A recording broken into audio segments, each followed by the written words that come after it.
Well known for its biological diversity at a crossroads of important European cultural and trade routes, Slovenia is a country located in southern Central Europe.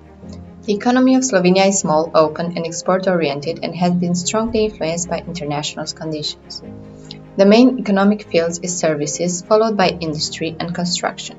Touching both the Alps and the Mediterranean Sea, this small country with a population of only 2 million has it all: emerald fields, sparkling waters, and snowy peaks.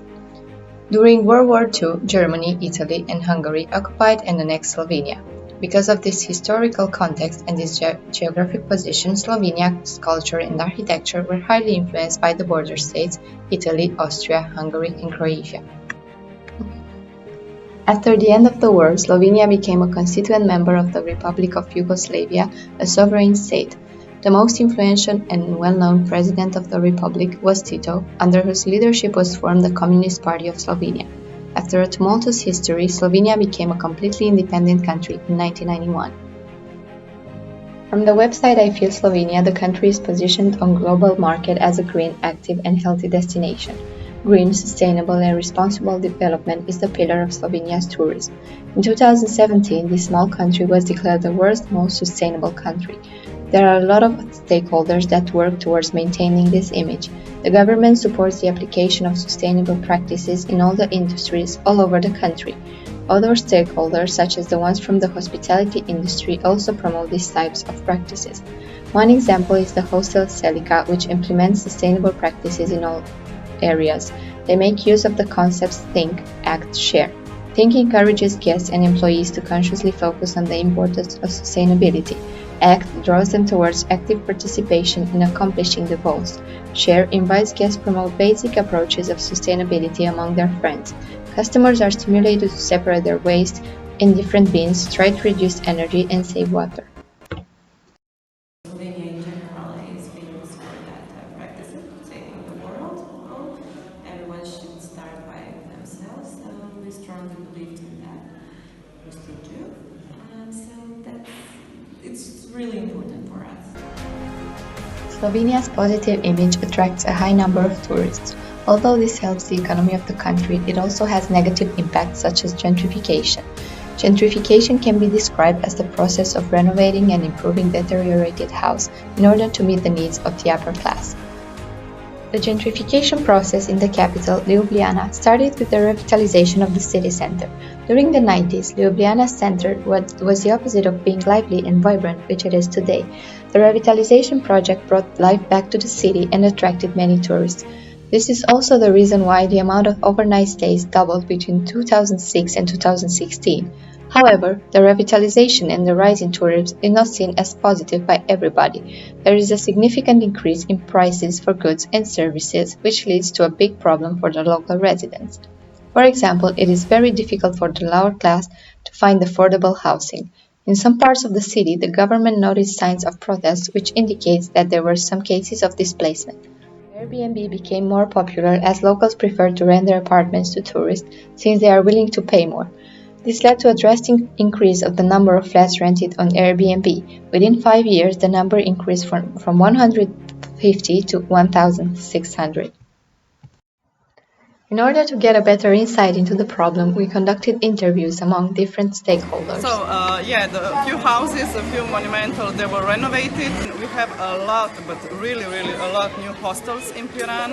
That is not so good because they are cheap, they are very low prices, and for that we have really a lot of tourists that comes more or less from Europe, all over the seas, but from Europe mostly, and they're low budget tourists. So they're growing daily. That would be it. Well, tourism really exploded in the past 5 or 10 years. Before there wasn't so many tourists. And the problem is especially obvious in Ljubljana. So maybe as an example, I can give Ljubljana, also example of gentrification, because it's quite popular with tourists. And in the past few years, for example, we have been noticing some change. Such as in the city center, I have a colleague who lives in the city center, and she said 5 years ago she could go for a coffee in the morning to her favorite cafe by the river, and today she doesn't like to do that anymore because that coffee shop they took out the bigger tables and they put in a lot of smaller tables, which are really cramped together, so that they could fit more people in the terrace. And also, it's always full of people now, so there's nowhere to sit. And I think it's changing for the locals. But also the municipality of Ljubljana, they do a survey every year among local population, and so that they follow very closely how the locals feel about tourism, and it is being regulated in a way. Airbnbs, yes, that's actually a problem, because I think it's pretty much everywhere around Europe. The rents went up because of that, especially in the city center. Not so much on the outskirts, because tourists mostly like to stay in the city center, but in the center, yes, the rents for the locals went up because, of course, it's better for the owner to rent an apartment for 300 euros a week than for 600 euros a month.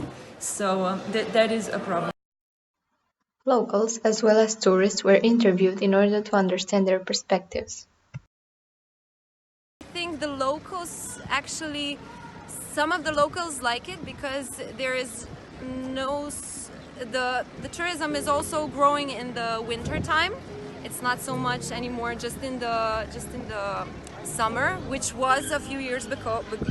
It was just in the summer, and I think some locals are really excited because they have jobs like all the year, and some don't because there is a lot of traffic here. The Piral is a really small destination, and this is like the main square. It's off. You cannot go in here with a car. But a lot of people, like tourists, come here with a car, and the locals don't like it. It's too small, it's too crowded, you know. People have become more open, that certainly, and maybe also the foreign tourists are learning our language. We're learning foreign languages even more than before, because Slovenia is known that we speak 2 to 3 foreign languages per person. But yeah, the whole society has become a little more open. And some of them look pretty like USSR background. Others are, yeah, good looking. What can I say? Overall, it's a pretty small city, but has its charm, I guess. So, yeah.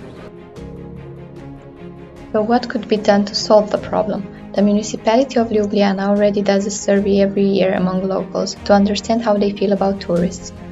Measure that can be taken by the government is implementing more publicly owned social housing in order to provide more affordable housing opportunities. At the moment, the supply is very low, which is a major problem for residents with a lower income. In addition, it is important to regulate short-term renting like Airbnb. Many inhabitants prefer to rent their apartments to Airbnb guests instead of permanent residents, as they can earn more money with that. Airbnb's guests are willing to pay higher prices since they are only staying for a short time. This makes it very difficult for locals to find an apartment. Lastly, the government should implement partnership with local communities in order to preserve the local identity. It is important to consider the interests of the local residents, as they make up an important part of the destination.